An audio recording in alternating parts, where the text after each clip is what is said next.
श्रोताओं, मेरा डॉक्टर अशोक कुमार नागर का आपको सादर प्रणाम। आज मैं आपको संस्कृत के महान साहित्यकार बाण भट्ट द्वारा रचित संस्कृत के पहले नाटक कादम्बरी की कथा का भाग 2 सुनाने जा रहा हूँ।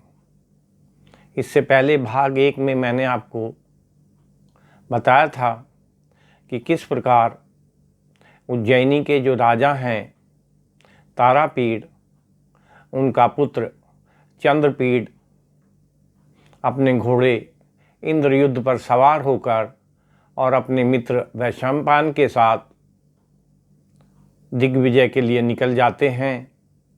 ये लोग किराटों के नगर में पहुंचते हैं और वहाँ पर एक किन्नर युगल का पीछा करते करते ये आच्छोद नामक एक सरोवर पर पहुंचते हैं। इस सरोवर पर एक बहुत मधुर आवाज़ आ रही है और कोई युवती जो है वीणा के ऊपर भगवान शिव की जो स्तुति गा रही है। राजकुमार चंद्रपीड़ उस शिवालय में जाते हैं जहाँ पर ये तपस्विनी युवती जो है भगवान शिव की स्तुति कर रही है वीणा के ऊपर। स्तुति समाप्त होने पर ये उससे पूछते हैं कि आप इस घनघोर वन में, इस वीरान स्थान में ये तपस्या क्यों कर रही हैं। वो युवती अपनी पूरी कहानी चंद्रपीड़ को बताती है कि किस प्रकार एक दिन वो अपनी माता के साथ स्नान करने इस सरोवर पर आई थी और यहाँ पर उसको एक तपस्वी कुमार जिसका नाम पुंडरीक है उससे प्रेम हो जाता है। वो वापस अपने महल में चली जाती है, लेकिन अगले दिन जब वो पुंडरीक से मिलने के लिए इस सरोवर पर आती है तो पता चलता है कि उसके प्रेम में पुंडरीक ने प्राण त्याग दिए हैं। ये भी उसके साथ अपने शरीर को समाप्त करने के लिए अग्नि में तैयार हो जाती है। तभी एक दिव्य ज्योति आती है आसमान से, एक दिव्य पुरुष आते हैं और वो इसको सांत्वना देते हैं कि आप इस प्रकार का निर्णय मत लीजिए, हम आपके पति को सुरक्षित ले जा रहे हैं और एक दिन आपका अपने प्रेमी से मिलन होगा। वो दिव्य पुरुष जो हैं पुंडरीक की शरीर को ले जाते हैं और पुंडरीक का एक साथी है कापांजिल, वो भी पीछे पीछे आकाश मार्ग से चला जाता है। चंद्रपीड़ को ये जो महाश्वेता है, जिस तपस्विनी का नाम, वो अपनी एक बाल जो सखी है कादम्बरी और जो एक गंधर्वराज की पुत्री है उसके महल में ले जाती है। वहाँ पर चंद्रपीड़ का और कादम्बरी का प्रेम हो जाता है और उसके पश्चात चंद्रपीड़ वापस अपने शिविर में आ जाते हैं। दूसरे दिन कादम्बरी का एक जो वीणा वाहक है केयूरक, वो एक हार लेकर, बहुत सुंदर हार और पान का बीड़ा लेकर कादम्बरी की ओर से चंद्रपीड़ के पास आता है और ये बताता है कि राजकुमारी उनके प्रेम में बहुत विह्वल है। चंद्रपीड़ अपनी सेविका पत्रलेखा को लेकर कादम्बरी से मिलने जाते हैं और ये पत्रलेखा को वहीं छोड़कर वापस अपने पिता के बुलावे पर उज्जैनी आ जाते हैं। कुछ समय पश्चात पत्रलेखा वापस लौटती है और बताती है कि कादम्बरी जो है दिन रात उन्हीं के प्रेम में डूबी रहती है, वो उनसे असीम प्रेम करती है। इधर जो चंद्रपीड़ का साथी है वैशंपायन, वो वापस नहीं लौटता है और ये अपने माता पिता से वैशंपायन को ढूंढने की आज्ञा लेकर चंद्रपीठ एक बार फिर आच्छोद सरोवर पर आ जाते हैं। ये वैशंपायन को चारों तरफ ढूंढते हैं सरोवर के आसपास, लेकिन जब कहीं पता नहीं चलता तो महाश्वेता के पास जाते हैं और महाश्वेता से इनको पता चलता है कि एक नौजवान आया था और वो बार बार मना करने पर भी महाश्वेता से अपने प्रेम की निवेदन करता रहा। महाश्वेता ने उसको बहुत समझाया, लेकिन जब वो नहीं माना तो महाश्वेता ने उसको श्राप दे दिया कि तुम तोते की तरह रट लगाए हुए हो, जाओ तोता बन जाओ। वो तोता बन जाता है और उड़ जाता है। ये सुनकर जो है चंद्रपीठ बहुत दुखी होता है और अपने मित्र के वियोग में अपने प्राणों को त्याग देता है। इसी बीच वहाँ पर कादम्बरी भी आ जाती है। वो भी विलाप करने लगती है और वो ये निश्चय करती है कि वो भी अपने शरीर को त्याग देगी। लेकिन आसमान से भविष्यवाणी होती है, आकाशवाणी होती है कि कादम्बरी, आप अपने पति के शरीर को सुरक्षित रखो, एक दिन आपका बहुत जल्दी ही आपके पति से या प्रेमी से मिलन होगा। इसी बीच जो चंद्रपीठ के माता पिता हैं और वैशंपायन के माता पिता हैं, इनको भी इस घटना के बारे में जानकारी मिलती है और राजा तारापीठ अपनी पत्नी लास्वती, इनका मंत्री जो सुकनाथ है, जो वैशंपायन के पिता हैं, और उनकी पत्नी मनोरमा, ये सब लोग एक छोटे से दल के साथ आच्छोद सरोवर पर, यहाँ पर जहाँ पर माँ श्वेता का आश्रम है, वहाँ पर ये आ जाते हैं। इसी बीच एक बहुत ही विचित्र और कौतूहलपूर्ण घटना घटती है। जो राजकुमार चंद्रपीठ की सेविका है पत्रलेखा, और जो इनका घोड़ा है इंद्रयुद्ध, ये दोनों जो हैं एक चट्टान से आच्छोद सरोवर में कूद जाते हैं। सभी लोग आश्चर्यचकित हो जाते हैं कि ये क्या हुआ, और उसके थोड़ी देर बाद ही कापांजिल जो हैं वो उस सरोवर से प्रकट होते हैं। कापांजिल महाश्वेता के पास जाते हैं आश्रम में और पूछते हैं कि देवी, क्या आप मुझे पहचानती हैं? महाश्वेता कहती है कि आप पुंडरीक के परम मित्र कापांजिल हैं।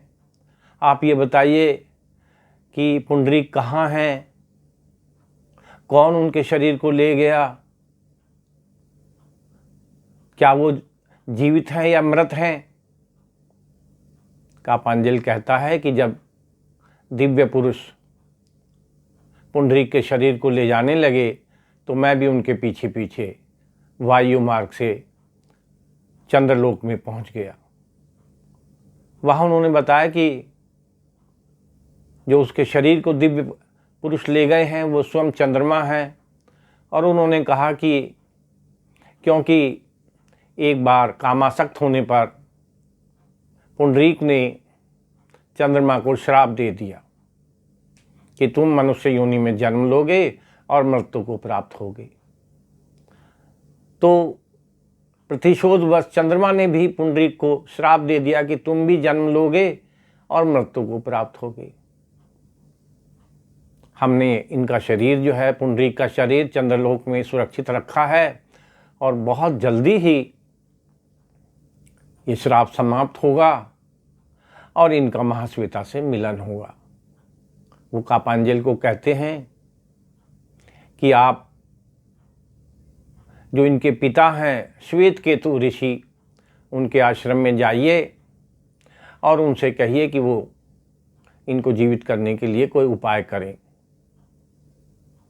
कापांजिल जो है श्वेतकेतु के आश्रम में जाते हैं।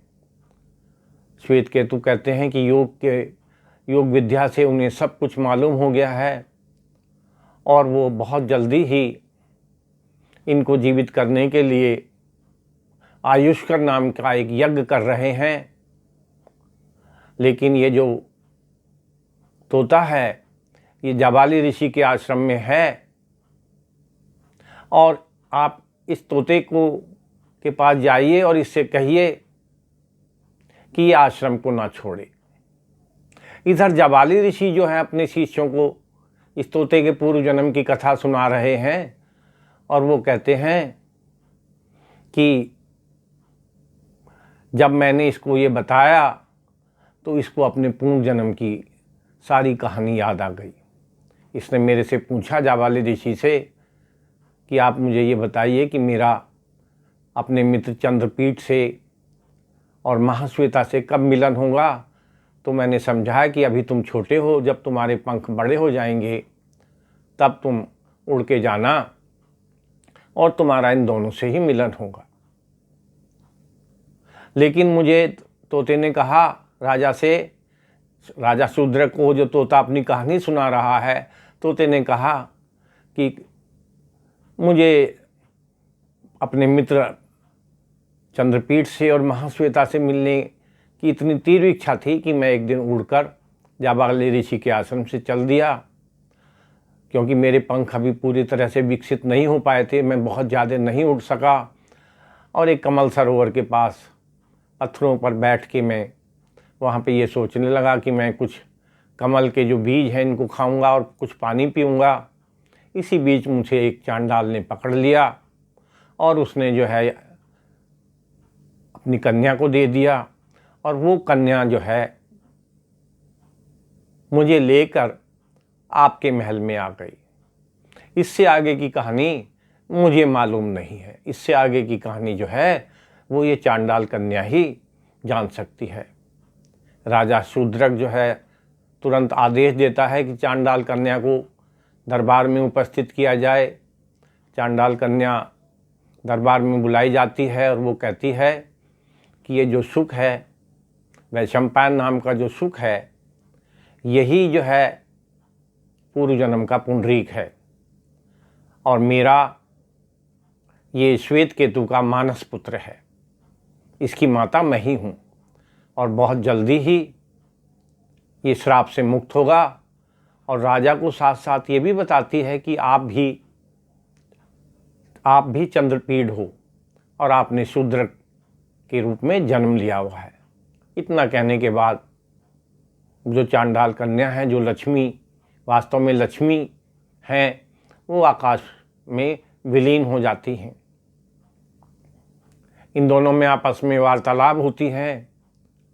शूद्रक कहता है कि मैं शूद्रक के रूप में वहाँ पर नहीं जाना चाहता क्योंकि जो कादम्बरी है मुझे नहीं पहचानेगी।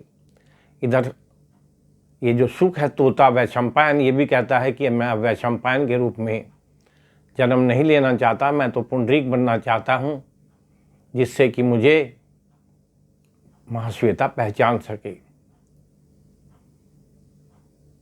इनका जैसे ही श्राप समाप्त होता है ये दोनों काठ बन जाते हैं और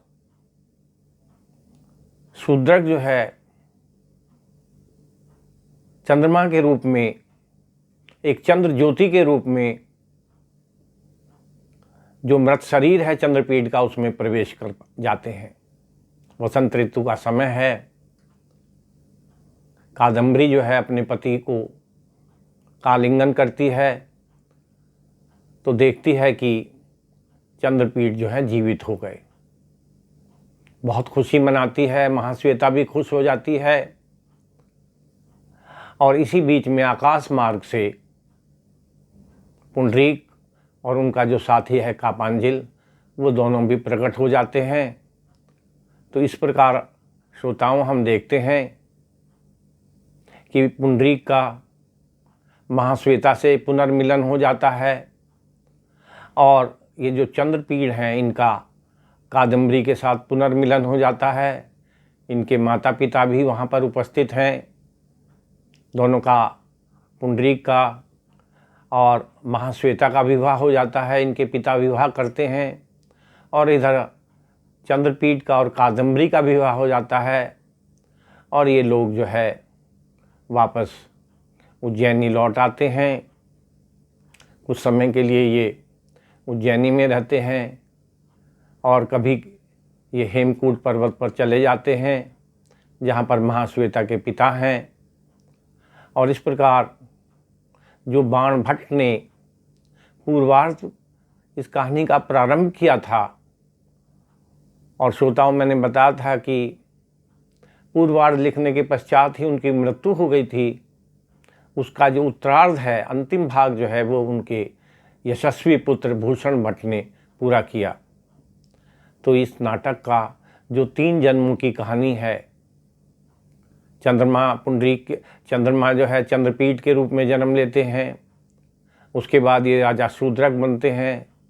इसी प्रकार पुंडरीक जो है वह शम्पायन के रूप में जन्म लेता है और उसके बाद तोता बनता है। तो ये एक जन्म की नहीं, 3 जन्मों की कहानी है। और मैंने जैसे पहले भी बताया था, ये जो उपन्यास है पूर्ण रूप से काल्पनिक उपन्यास है, ऐतिहासिक घटनाओं का इससे कोई लेना देना नहीं है। आप इसको अपने मनोरंजन के लिए ही पढ़ें और ये विचार करें कि हमारे जो साहित्यकार हैं उन्होंने, उनकी जो कल्पनाएं थी वो केवल इस लोक तक सीमित नहीं थी, उन्होंने दिव्य लोक तक कल्पनाएं की और 3 जन्मों की कहानियों का बहुत ही सुंदर, रहस्यमय, रोचक वर्णन किया। श्रोताओं, कादम्बरी संसार के महान साहित्यों में, कादम्बरी की जो गणना है वो संसार के महान उपन्यासों में की जाती है। मुझे आशा है कि आपको ये उपन्यास, ये कथा पसंद आई होगी। अब मैं इस कथा को यहीं विराम देता हूँ। आप लोगों का धन्यवाद।